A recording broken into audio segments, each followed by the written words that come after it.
The year is 1945. World War II, the deadliest conflict in human history, has finally ended. The Allied powers, led by the United States, Great Britain and the Soviet Union, stand victorious over the Axis powers. Yet amidst the ruins of war, a new struggle is brewing. The wartime alliance, forged in the fires of conflict, begins to crumble. Two superpowers emerge from the ashes, their ideologies fundamentally opposed. The United States, a champion of democracy and capitalism, faces off against the Soviet Union, a communist state advocating for a socialist world order. The seeds of mistrust were sown early.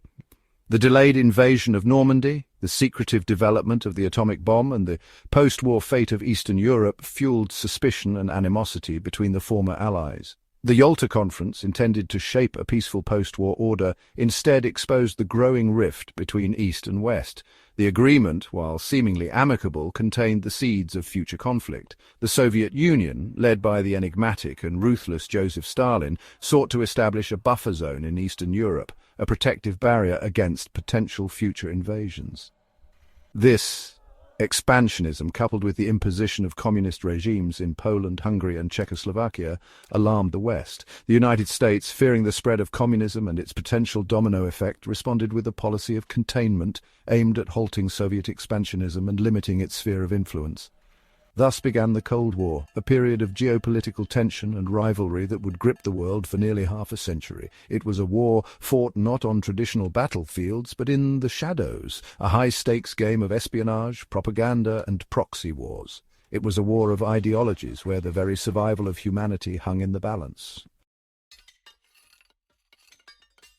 As the Cold War intensified, Europe found itself divided by an Iron Curtain, a term coined by Winston Churchill to describe the ideological and physical barrier separating East and West. The Soviet Union, determined to consolidate its control over Eastern Europe, installed puppet regimes in its satellite states, suppressing dissent and quashing any opposition to communist rule. In 1948, the Soviets blockaded all land and water routes to West Berlin, a city located deep within Soviet-occupied East Germany. West Berlin, an enclave of freedom and democracy within communist territory, became a symbol of Western resolve. The blockade was a blatant attempt to starve the city into submission and force the Western powers to abandon their outpost in the heart of the Soviet sphere. The Western allies, unwilling to abandon the people of West Berlin, responded with a daring and unprecedented operation, the Berlin Airlift. For over a year, American and British pilots flew around the clock, delivering tons of food, fuel, medicine and other essential supplies to the besieged city. The airlift, a testament to Western ingenuity and determination, became a powerful symbol of resistance against Soviet aggression. The Berlin Airlift marked a turning point in the Cold War. It solidified the division of Europe into two opposing blocs, the Communist East and the Capitalist West. It also highlighted the emerging rivalry between the superpowers, both armed with nuclear weapons, and the terrifying prospect of a conflict that could escalate into global annihilation. The Berlin Wall, erected in 1961, became the most potent symbol of the Cold War's division. Built by the East German government ostensibly to keep out Western fascists, its true purpose was to stem the tide of East Germans fleeing to the West. Families were separated, lovers parted, and the city became a concrete manifestation of the ideological struggle gripping the world. The death strip, a heavily guarded no-man's land, stood as a grim testament to the human cost of the Cold War. Escape attempts, while perilous, were frequent, with some successful and others ending tragically. The Berlin Wall stood for 28 years, a stark reminder of the Cold War's human toll. The Cold War witnessed the rise of espionage on an unprecedented scale. Intelligence agencies like the CIA or Central Intelligence Agency of the United States and the KGB, or Committee for State Security of the Soviet Union, played pivotal roles in shaping the course of the conflict. The CIA, established in 1947, was tasked with gathering intelligence abroad and conducting covert operations to counter Soviet influence. The KGB, the Soviet Union's primary security and intelligence organization, was notorious for its ruthlessness and efficiency. Its responsibilities included foreign intelligence, counterintelligence, internal security, and the suppression of internal dissent. These organizations engaged in a global game of cat and mouse, recruiting spies, cracking codes, and conducting covert operations to undermine their adversaries. Both sides went to extraordinary lengths to infiltrate each other's governments, military, and scientific institutions. The stakes were incredibly high, as intelligence gleaned from these operations could shift the balance of power. Section 5. Espionage and subterfuge, secrets, lies, and atomic spies. The Cold War was a period of intense technological competition, particularly in the realm of nuclear weapons. Both the United States and the Soviet Union raced to develop more powerful and sophisticated weapons, each seeking a decisive advantage over the other.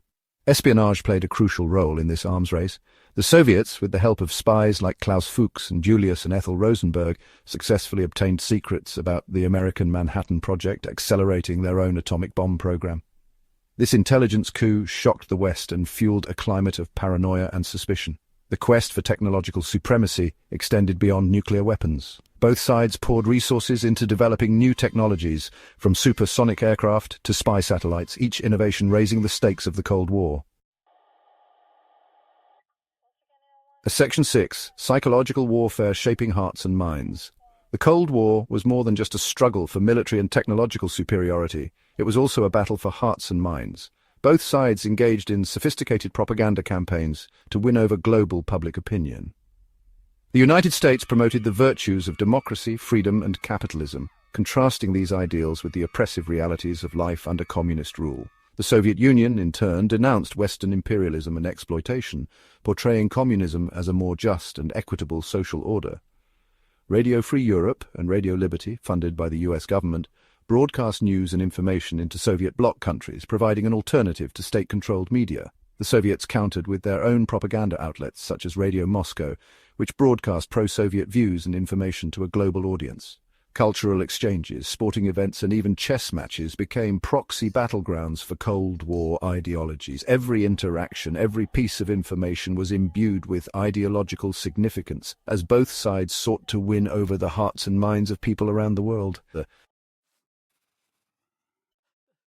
Section 7. Brinkmanship and détente. A dangerous dance. The Cold War was a period of intense anxiety, as the threat of nuclear war loomed large. The Cuban Missile Crisis in 1962 brought the world to the brink of nuclear annihilation. The crisis erupted when the Soviet Union, responding to the placement of American missiles in Turkey, began installing nuclear missiles in Cuba, just 90 miles from US shores. For 13 tense days, the world held its breath as President John F. Kennedy and Soviet Premier Nikita Khrushchev engaged in a high-stakes game of nuclear chicken. The crisis was ultimately averted through a combination of diplomacy, restraint, and a healthy dose of luck. The Cuban Missile Crisis served as a stark reminder of the fragility of peace in the nuclear age, and led to the establishment of a direct hotline between Washington and Moscow to prevent future misunderstandings. The near disaster of the Cuban Missile Crisis ushered in a period of détente, a thawing of relations between the superpowers. Both sides engaged in arms control talks, signing treaties to limit the proliferation of nuclear weapons. However, détente was short-lived as tensions flared again in the late 1970s with the Soviet invasion of Afghanistan. Section 8. The Wall crumbles, the Soviet Union's demise.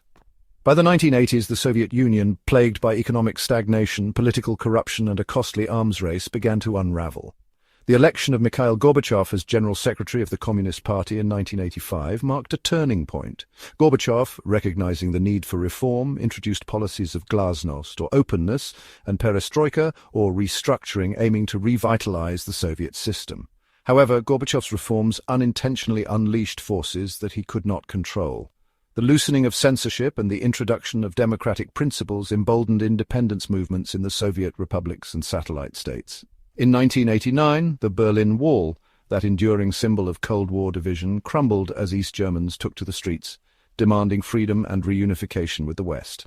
The collapse of the Berlin Wall signaled the impending demise of the Soviet Empire. One by one, Soviet republics declared independence, and in December 1991, the Soviet Union itself dissolved, bringing an end to the Cold War. Section 9. The Long Shadow of the Cold War. A legacy defined. The Cold War, while officially over, continues to cast a long shadow over global politics. The rivalry between the United States and Russia, though less antagonistic, persists in various forms. The proliferation of nuclear weapons remains a major concern, as does the rise of new global powers such as China, eager to challenge the established world order. The Cold War also left an indelible mark on technology, culture, and the human psyche. The Internet, a product of Cold War-era research, has transformed the way we live, work, and interact with the world. The Cold War's legacy is complex and multifaceted, a reminder of the fragility of peace, the enduring power of ideology, and the importance of diplomacy and dialogue in a world still grappling with the consequences of this epic struggle.